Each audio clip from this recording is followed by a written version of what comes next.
We are all blessed indeed that we embarked on this Gita Yajna about 2 years ago. And we are even more blessed, honored, and privileged to have with us today our special guest for the evening, Shri G. Srinivasan Mahodayaha. A very warm welcome to Srinivasan Mahodayaha, who has joined us from Singapore. Dhanyavadaha Mahodaya. Swagatam. Welcome once again. On behalf of vyoma-samskrta-pathasala, I also extend a warm welcome to each one of you to Samarpanam, the concluding session of our webinar. Well, it is actually a challenge to introduce our chief guest in a short span of a few minutes, as he is a multifaceted personality, but I shall do my best. Shri G. Srinivasan Mahodayaha has rendered great service to humanity. He has been actively involved in many social causes and in promoting Sanskritam, Sanskriti, and Sanatana Dharma globally. A chartered accountant by profession, he has served in senior positions in multinational trading companies in Singapore. He is deeply interested in music, cultural, and spiritual activities. He composes poems in Tamil and English, many of which have been published. He also writes short stories and plays in Tamil. Srinivasan Mahodayaha has been very active in the Singapore Dakshina Bharata Brahmana Sabha for over 4 decades, serving in various offices and finally as its president for many years until 2019. During his presidential tenure, the Sabha commenced several large-scale religious, cultural, and social activities with a wider community involvement. He was instrumental in organizing the first ever Atirudram in Singapore in 2019, where over 150 local chanters participated. An ardent admirer of the Gita, a sadhaka, and very well versed in the Gita himself, he has been a pioneer in coming up with innovative teaching methods to enable effective learning. He conceived Chetana, a program for teaching Gita shlokas virtually for a select group. Chetana has a team of dedicated teachers who give periodic feedback to learners for every shloka. This program has been very well received and has benefited many learners. He has also organized Gita and Tirukural Jnana Yajna of Swami Omkarananda Maharaj every year for over 2 decades in Singapore. Shri Srinivasan Mahodayaha is the current chairman of Gita Jayanti Singapore, an apex organization involving around 30 associations. Gita Jayanti Singapore organizes Gita Havan, International Gita Forum, where many world-renowned scholars are invited to share their thoughts about the Gita. Gita Jayanti Singapore also organizes various Gita competitions every year for various age groups. Personally, when I went to Singapore about 4 years ago, Mahodaya was very helpful in putting me in touch with Sanskritam organizations and also giving me an opportunity to share Sanskritam and meet some very great Rasikas and learners there. And he immediately took all the steps needed to see that I could share Sanskritam with many people there in Singapore. This is just a glimpse of our very erudite guest for this evening. His service is no doubt a source of inspiration for all of us. Despite his busy schedule and a meeting almost around the same time as this program, he has very kindly agreed to grace this occasion, bless all of us, and share his views about the Gita. Mahodaya, we are all eagerly waiting to listen to you. Over to Shri Srinivasan Mahodaya. Hari Om. Vasudeva Sudham Devam Kamsachanuramardhanam Devaki Paramanandam Krishnam Vande Jagadgurum. Om Shri Gurubhyo Namaha. A warm and humble pranams to all of you. When Brunda Karanam ji asked me a few days back to address this event, I was hesitant, not because I was had some other commitment or any such things, but the very basic fact whether I am qualified to address all of you. Anyhow, I always, as I might tell my children, that every day we learn something new if we observe carefully. And I thought this will be a good opportunity also for me to learn something from all of you today and take back home. In that respect, I accepted the invitation and I am here with you today. Actually, for a spiritual speaker or anybody who wants to continue the path of knowledge, they talk about 4 basic requirements, Chadana Chatushtayam, which I abbreviated as 4Ds. 4D in Singapore has another concoction because it means 4-digit lottery. I'm not talking about that. I'm talking about other 4D, that is discrimination, detachment, discipline, and desire for acquiring self-knowledge. I'm happy that you have come across at least 2 of these basic requirements by way of discipline and desire to progress towards self-knowledge. And it is why I say so is that because it's not that easy in today's context to go over almost 2 years diligently and dedicating your time and learning the Gita shlokas with a very committed manner. Of course, the credit also goes to the great teacher, Brunda Karanam ji, whom I had the opportunity to interact in Singapore for a few, 2-3 years. And I could easily endorse that your views that you are carrying in your heart today and maybe will be pouring out later on after the session is that she is a very capable teacher. And I have heard it from the students who attended her Sanskrit classes, and as recently as the last batch of Sanskrit students who went to Pravesha batches. Although she is very, very knowledgeable in Sanskrit and other events, when it comes to teaching, she is so passionate that he is ready to teach even a beginner.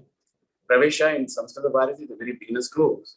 And she said that, look, even though I'm knowledgeable, I will ready to teach anybody who wants to learn. That's the greatest attribute of a teacher, to share the knowledge. That way, you have been very fortunate to be under the tutelage of Srimati Brunda Karanam ji, and my grateful pranams and appreciations for her continuing efforts. And having learned Gita, does it stop there? No.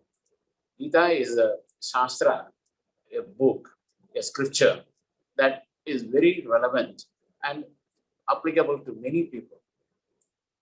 One can keep chanting Gita every day as a path of devotion and try to build the blessings of Krishna. In the Madhusudana Saraswati Gita Mahatmyam, while he lists the the benefits of chanting Gita, he says that if you chant the entire Gita, that leads to liberation. If you are not able to, then he comes down step by step, 1 chapter, 3 chapters, 6 chapters, 3 chapters, 1 chapter, few slokas, and comes even to 1 pada, 1/4 of the sloka. And he says the benefit of chanting that assures you a human birth for the entire manvantara, which means you have got a very good opportunity to salvage yourself out of this birth of cycle and recycle.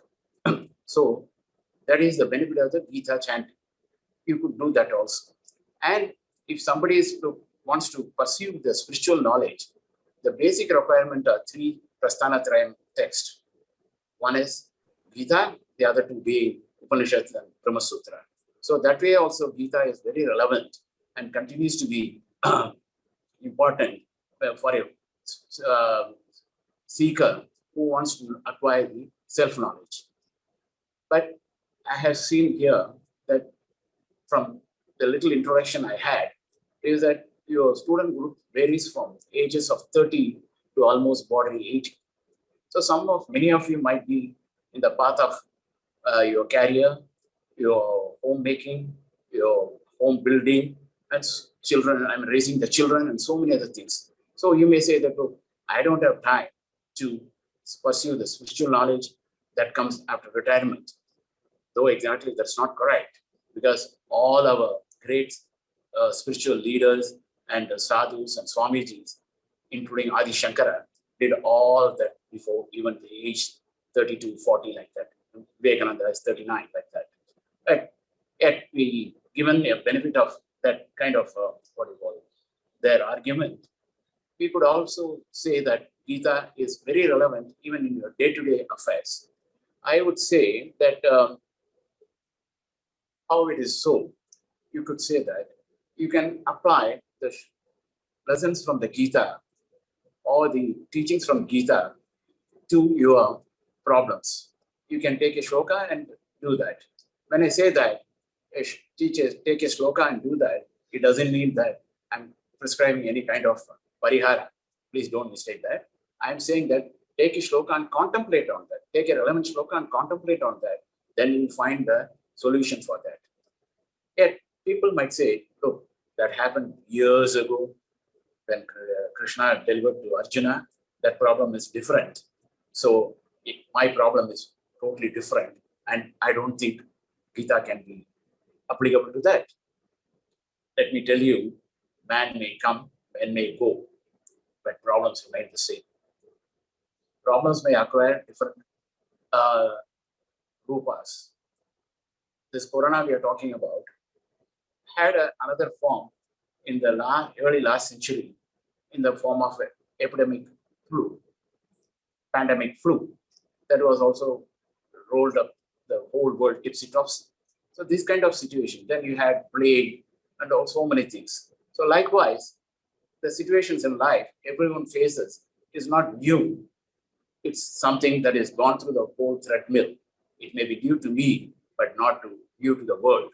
So that way, Gita reminds and has a solution for everything. If you look at carefully, I would say that incident that happened several years ago, that when my father had the benefit of, or the great fortune of organizing the Gita Jnana Yajna in Trichy for the first time by Swami Chinmayananda way back in 58, 59. So, and when somebody in our family, young mother with two kids migrated to USA in the early 60s, along with her husband, she was asking my father about all this, what she can do and all this thing. My father said, you can use Gita, you can teach Gita. And she went there and found that there was no big temples like today, or ashramas or centers, learning centers. Maybe some one or two like Ramakrishna Mission Vedantic Society here and there, but they're far off. And you know, in those 60s and all, years villages, people are living in counties and countries where things were very far off. So the lady said, started teaching Gita to the children. And whenever they had a problem, she used to refer to some situations and quoted a shloka and was able to answer the children very clearly and give them clarity to the issue they faced. And she, after a few 3-4 years, when she came back to India, she was thanking my father on her visit, and I was happened to listen to her conversations. And I was thinking, as a teenager at the time, maybe she's exaggerating, like many of us in this group will be feeling today. Maybe she's exaggerating or something like that. But over the years, I found, yes, there is a truth in what she said. I have got a few incidents to quote. I will quote a very recent one that happened about 2-3 months back. One of my nieces, she attended a job interview and she didn't get selected. She was very upset. She was disappointed. She was blaming the process of interview, the interview panelist, and so many other things. Her mother even went to the extent of blaming the timing of the interview, considering it as an inauspicious time like Rahu and something like that. These happened to chat with me, and I told her, that I understand your situation, but there could be another dimension to your problem also, issue also that you're facing. Why don't you look at chapter 6, verse 5, Uttare Dhatma Dhatmana, and just think about, look at it and read a commentary on that, not just merely chant on it. And maybe when you are ready, you can chat, let me know what you feel about it. Within a day, she called me back, uncle, I read through 2-3 commentaries along with the shloka, and I now understand. Problem is not with others, problems with me. Now I let me admit with you, I did not prepare for the interview very well. I understand that. So naturally, there was a possibility of me being rejected. I didn't see through that. I am my best friend and my worst enemy. I could see that. And I will not discredit myself. I will work on this and now and look at the problems like this. Like Shakespeare in his sonnet said, making a famine when abundance lies, thyself thy food, to thy sweet self to win. So you are the master of yourself. You are the master of your destiny. If you know that, then no problem can daunt you, no problem can harass you. Yes, situations may not be favorable, situation may be favorable, may not be favorable. Let me quote another famous incident that you might have come across when our dear President Abdul Kalam ji quoted in his autobiography, The Wings of the Fire. He said, I went to Dehradun to attend an interview to become an Air Force pilot. Let me tell, many of you might have been knowing it, but for the benefit of you may not know it, I want to narrate this. Please bear with me. He said that I went to the Dehradun to fulfill my desire of becoming a pilot. I attended the interview and I got selected, I shortlisted as a 9th person when the requirement was 8. The reason being that if somebody out of the 8 fails in the final medical examination or something like that, I can step into that and get a chance to become a pilot. Unfortunately, all 8 passed. So I was not selected. I was totally disappointed. Then coming back to Dehradun to Delhi, I came to Rishikesh. I took a bath in Ganges, holy Ganges, and I looked upon my head and I saw being far above there in the hill, a monastery, something like that, ashram. I said, let me go there because I had time to kill. And he went up there, and it was Swami Shivananda's ashram. And Swami Shivananda was giving a lecture. Swami Shivananda had 2 habits when he lectured. One, he will spot 2 people from the entire audience, and he will say that, come to me later on and meet me, and he used to have a private chat with them. On that particular day, when Abdul Kalam went, he was pointed out, selected by Swamiji, and he had a chat with Swamiji in the private chambers. Swamiji asked him, why you are so sad? He said that I went for the interview, I got rejected, and naturally I'm a bit disappointed. Swamiji had another habit. Now I tell you what is the second habit. He said that what he used to say is when somebody says something issue, some problems and things, he opens the Holy Gita book. Whatever page that comes, he starts reading it. And he'll pick up a shloka from there and then prescribe that to the person in front of him to contemplate upon that. On the day when in front of Abdul Kalam, he opened up the Gita book and he had chapter 11, Vishwarupa Darsana, in front of him. He read through the shlokas of the Vishwarupa Darsana, gave a concise commentary on that, and then told Abdul Kalam that probably you're not destined to become a pilot. You have a different purpose in life. We all do not know what it is today, but try to find out that and try to excel on that. Remember, defeat the deficient tendency. He says, don't get defeated, but defeat the tendency to feel defeated. And Valluvar also says in Tirukkural that idumbaiki idumbai padupar. in Tamil. Let me translate in English. What he tries to say is that people will, those who are not affected by any trouble, will give trouble to the trouble itself. In as much as that, for them, nothing is a trouble. The trouble will run away, thinking that this fellow is not able to, I'm not able to trouble this guy. So that's why he said, defeat the deficient tendency. So he said that one particular sentence changed my life. And I went on to pursue my life. And what he became and what he achieved is all history now, very well known to us. So that's where Gita can be relevant even for anybody, even if you're not a spiritual seeker, devoted personality, bhakti marg or anything. It can give solutions because Gita is not just a yoga shastra. Gita is not a holy book. It is also a life guideline that can be relevant and can produce, give you some solutions as if you contemplate upon it very rightly. Now, we come to the stage where we have learned and we are things. Oh, what should I do this? Okay, I'll open the book from here and there and do it. No, I request all of you to commit Gita shlokas to memory. Now that you have mastered the chanting and all, try to commit yourself to Gita shlokas to your memory. Age is with you. And I know a person who in Singapore, attending a Gita competition at the age of 45 or so, for the first time at my invitation. We had an introduced adult category, and we said that, look, for the adults, you don't have to memorize and chant. As long as you keep the book and read it without mistake, with a proper pronunciation, we'll give you an award.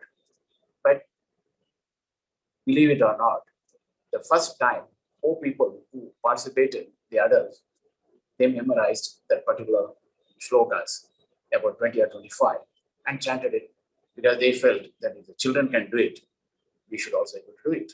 So what I'm trying to say is, age is not a factor, but still, ability is a factor. In case it's not able to do that, you can always be familiarized with it by going through it often and often and often. Like my Guru, Omkarananda Swamiji says, he emphasized that please memorize as much as possible. And so that it will be very useful whenever you happen to read or listen to any discourses, lectures later on in your life. As you know, Swami Omkarananda's Swamiji's ability to chant shlokas impromptu manner, or his ability to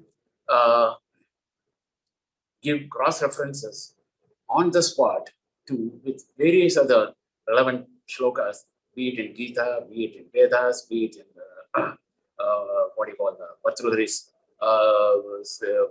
Niti Shatakam or Vairagya Shatakam, or even Shubhashitam, Tirukural, Raimanor Padakal, so many other things.